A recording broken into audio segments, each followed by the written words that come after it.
اپنا نام بتائیے. میرا نام رفیع ہے. آپ مسلم ہیں نان مسلم؟ جی میں کرسچن ہوں. جی. تو آپ سے سوال یہ تھا، پاکستان کے مسلمانوں کے حوالے سے سوال کرنا تھا کہ جیسے آپ نے پہلی بات کی کہ پاکستان اسلام کے نام پر بنا ہے اور پاکستان کا مطلب ہے لا الہ الا اللہ. تو میرا سوال یہ ہے کہ پاکستان میں اتنے زیادہ علماء کرام ہیں، اتنے زیادہ مدارس ہیں، اور پاکستان میں سب سے بڑے بڑے تبلیغی اجتماعات ہوتے ہیں، لیکن اگر دوسری سائڈ پر دیکھا جائے جتنے بھی بڑے بڑے گناہ ہیں اور ایسے باتیں جس کو اللہ تعالیٰ نے سب سے زیادہ منع کیا ہوا ہے، تو ان معاملات میں پاکستان باقی ممالک سے پہلے نمبر پر ہے. یعنی ہمیشہ وہ تمام برایاں جو اللہ تعالیٰ نے منع کیا ہے دوسرے ممالک کے مقابلے میں وہ پاکستان میں سب سے زیادہ ہے. تو اگر کوئی تبلیغی ہمارے پاس آتا ہے، یعنی کسی دوسرے ملک میں آتا ہے، غیر مسلم کو اسلام کی دعوت دیتا ہے کہ آپ اسلام میں آ جاؤ اور اچائی کی باتیں کرتا ہے، تو میں ان سے وہ سوال کر سکتا ہوں کہ وہ تمام باتیں جو ہم میں ہے وہ تم میں نہیں ہے. یعنی ہم عدل اور انصاف پر یقین رکھتے ہیں، ہم جھوٹ نہیں بولتے. ہم بھائی سوال پوچھیے. سوال کیا ہے آپ کا؟ تو میرا سوال یہی ہے کہ کیا یہ پاکستان کے علماء کرام کی ناکامی ہے یا اس کی کیا وجہ ہے؟ بھائی صاحب نے ایک اچھا سوال پوچھا، اہم سوال. وہ جو خاتون نے کل پوچھی تھی اس سے ملتا جلتا ہے، لیکن یہ صاف سوال ہے. بھائی صاحب نے کہا کہ جیسے میں نے کہا کہ پاکستان ملک اسلام کے نام پہ بنا اور پاکستان کا مطلب ہے لا الہ الا اللہ. پاکستان کا مطلب میں نے کبھی بھی نہیں کہا لا الہ الا اللہ. میں نے کہا پاکستان کا مطلب پاک جگہ، ہولی لینڈ. پاکستان کا مطلب لا الہ نہیں ہے، یہ آپ کی غلط فہمی ہے. پاکستان کا مطلب ہے پاک مطلب ہولی، ستان مطلب جگہ. تو پاکستان کی معنی ہے پاک جگہ، ہولی لینڈ. سمجھ گیا؟ آپ کا نام کیا بھائی صاحب؟ میرا نام رفیع ہے. رفیع بھائی عیسائی آپ نے کہا، کرسچن ہے؟ جی ہاں. رفیع بھائی نے سوال کیا تھا کہ پاکستان میں کئی بڑے علماء ہیں، کئی اجتماع ہوتے، اس کے باوجود یہاں ہم دیکھتے ہیں کہ بڑے بڑے گناہ ہوتے جو باقی ملک میں نہیں ہوتے. تو اسے کیا سمجھے ہم؟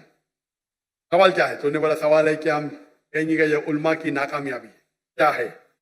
اس کا جواب ہے کہ پاکستان اسلام کے نام تو بن گیا، قائم ہو گیا، لیکن آپ اگر مجھے پوچھیں گے کہ بھائی صاحب نے صحیح کہا کہ یہاں بڑے بڑے علماء ہیں، میں بھی یہاں کے علماء کی عزت کرتا ہوں، بڑے بڑے ہیں، بڑے دانشور ہیں، بڑے بڑے لیکچر ہوتے ہیں، بڑے بڑے اجتماع ہوتے ہیں، لیکن یہاں ہم دیکھتے ہیں کہ کافی غلط کام بھی ہو رہے ہیں.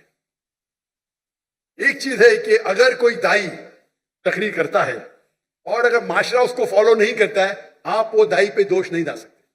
مثال کے طور پہ آپ کا بھائی ہے، آپ ایک نیک انسان ہے، آپ کا بھائی چوری کرتا ہے، آپ بولے چوری مت کرو، وہ چوری کرنے لگے گا تو میں آپ کو دوشی ٹھہرا سکتا ہوں بھائی صاحب؟ رفیع بھائی، آپ کا بھائی اگر چوری کرنے لگا، آپ بولیں گے مت کرو، پھر بھی کر رہا ہوں، بولوں گا رفیع اپنا آپ کامیاب ہے، آپ خراب انسان ہے، بول سکتا ہوں میں آپ کو دوشی ٹھہرا سکتا ہوں؟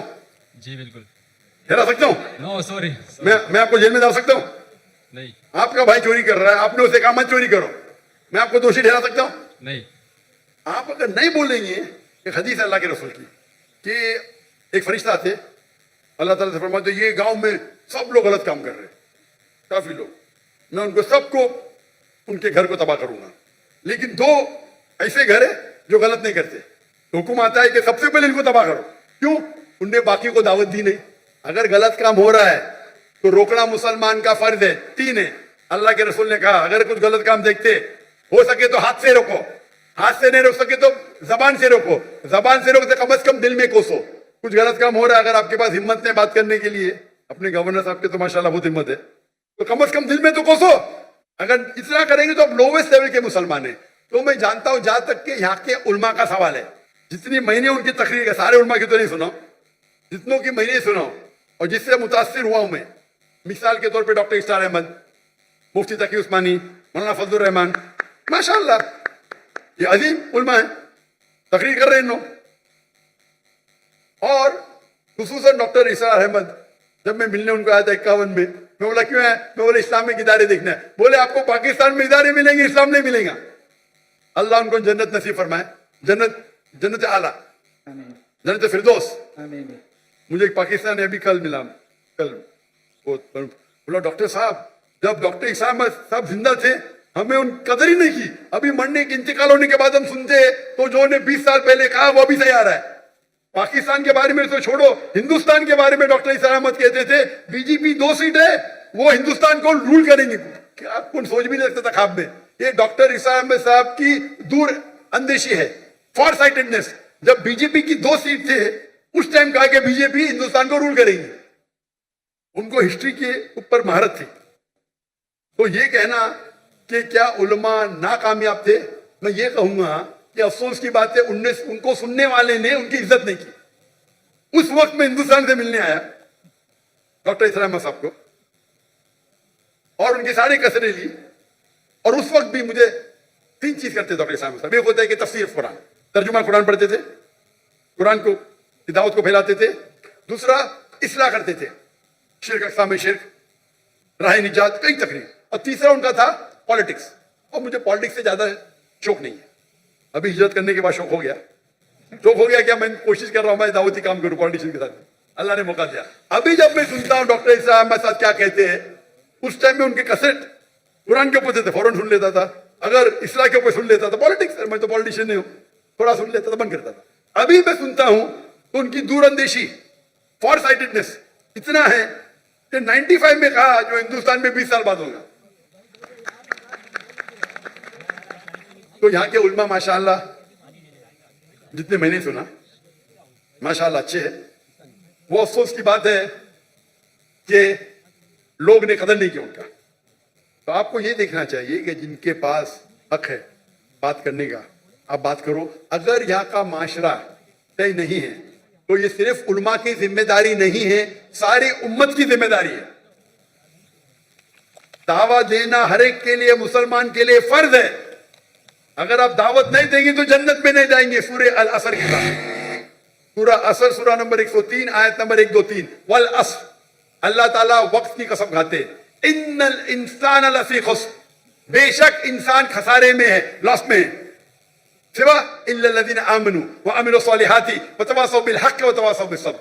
सिर्फ वो लोग खसारे में नहीं है जो लोग के पास ईमान है, अमल सॉलिहात है, व तवासौ बिल हक़, लोगों को दावत देते हैं, व तवासौ बिस सब्र। तो दावत देना हर एक का फर्ज है। तो मेरी ये इल्तिजा है मेरे पाकिस्तानी भाइयों और बहनों से, नंबर 1, क्योंकि मैं पाकिस्तानियों से बाहर ज्यादा मिलता हूं, यहां भी मिल रहा हूं माशाअल्लाह। पाकिस्तानी लोग ज्यादा मुतासिर है अमेरिका के साथ, उनकी हयात मकसद। मैं कल तकरीर किया था, हमारी जिंदगी का मकसद क्या है, अमेरिका जाना यूके जाना, वेस्टर्न। और मुझे क्या बोलते, अरे हालात पाकिस्तान के बहुत बुरे, इसलिए मैं जा रहा हूं। अरे बुरे किया किसने हालात को, आपने उन्होंने। उसके बावजूद पाकिस्तान अमेरिका से 100 दर्जा बेहतर है आखिरत के लिए, 1000 दर्जा, माफी चाहता हूं। आप पाकिस्तान में रहेंगे, जन्नत के जाने के इम्कान 1000 गुना ज्यादा है बनिस्बत अमेरिका में। और डंकी की चोट पे कहता हूं। और मेरे तकरीर की वजह से माशाअल्लाह गिनती तो ने हजारों, 10s of thousands पाकिस्तानी जो माइग्रेट करने वाले थे यूरोप में, अमेरिका में, माशाअल्लाह उन्होंने अपना इरादा बदल दिया। जहां तक कि यहाँ के माशरे की सवाल, जैसा मैंने कहा, गवर्नर साहब आपके साथ है, आप भी साथ दीजिए।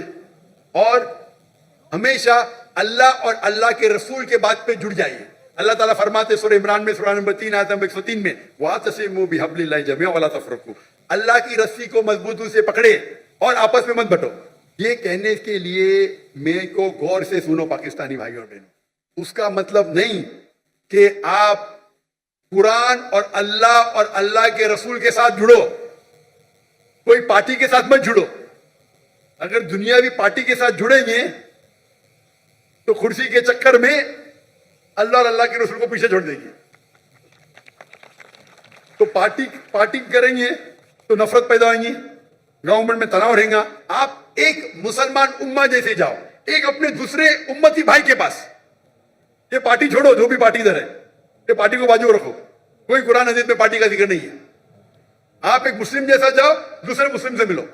ये पार्टी के चक्कर में, कुर्सी के चक्कर में आखिरत चली जाती है। तो इसीलिए आप सब लोग साथ में हो, मोहब्बत से बात करो। और ये बात करना चाहिए कि इसके वजह से आपकी भी आखिरत बनेगी, हमारी भी बनेगी। हम क्या करते हैं कि इस्लाम के नाम पे गलत फहमियां फैलाते हैं, इस्लाम के नाम पे गलत काम करते हैं और फिर इस्लाम बदनाम हो जाता है। इसीलिए मैं कहता हूं, इस्लाम जानने के लिए मुस्लिम को मत देखो, डॉक्टर जाकिर नायक को मत देखो, कुरान और हदीस पढ़ो। अगर कोई इंसान को देखने का है बेस्ट एग्जाम्पल मोहम्मद सल्लल्लाहु अलैहि वसल्लम। उससे बेहतरीन आपको मिसाल मिलेंगी ही नहीं। उसके बाद हमारे खुलफा राशिदीन है, उनकी जिंदगी देखो। आज के मुसलमान को देखेंगे तो आप इस्लाम छोड़ देंगे। मुझे हालत बुरी है, हम कमजोर है, हम बात भी करने को डरते हैं। 40,000 से फिलिस्तीन भाई हमारे मर गए, हम मुंह भी नहीं बोल सकते।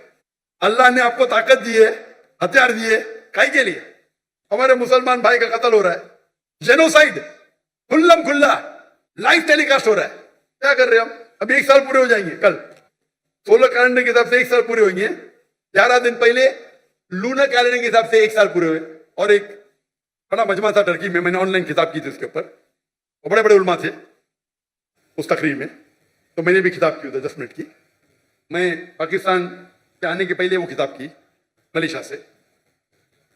तो इंशाअल्लाह अगर आप अल्लाह और अल्लाह के रसूल के बात पे एक हो जाएंगे, अल्लाह ताला आपके साथ रहेगा। और इंशाअल्लाह उम्मीद करता हूं कि इंशाअल्लाह पाकिस्तान मानी की तौर पे पाक हो, इंशाअल्लाह पाक हो, ताकि इस सरजमीन पे कोई गुनाह ना हो। इंशाअल्लाह दुआ करते हैं। आज नहीं तो कुरान में तो लिखा ये वक्त आएगा, चाहे आप जिंदा रहे मैं जिंदा रहे। कुरान में तो लिखा हुआ जो मैंने आयत कोट की 3 जगह पे, इंशाअल्लाह 7 साल तक के सारे धरती पे इस्लाम की शरीयत नाजिल होंगी और इंशाअल्लाह सबसे अमन का मौका रहेगा उस वक्त।